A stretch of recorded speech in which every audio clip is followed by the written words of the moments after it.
lona di ripati, gli muggì, chiola. Cosa o halalelan, o sinapolano.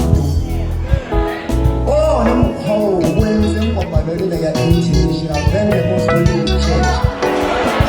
Sela umufi bangisi.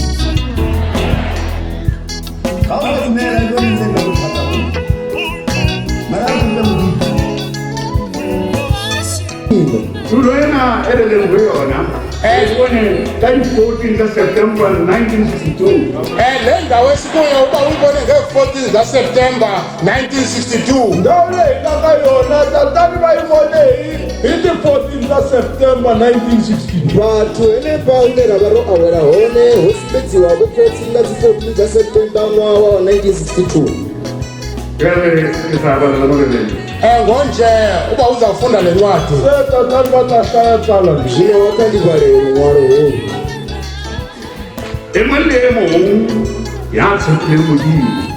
omnye nomnye othembe uthixo un'wana un'wana nga tshemba xikwembu nyi na nyi a fulufhela mudzimu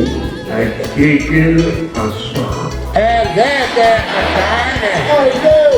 adana a nga to farwa nga thoni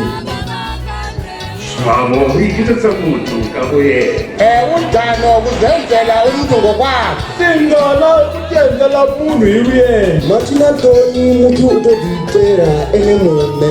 ake mahlolekile thoni yena evangeli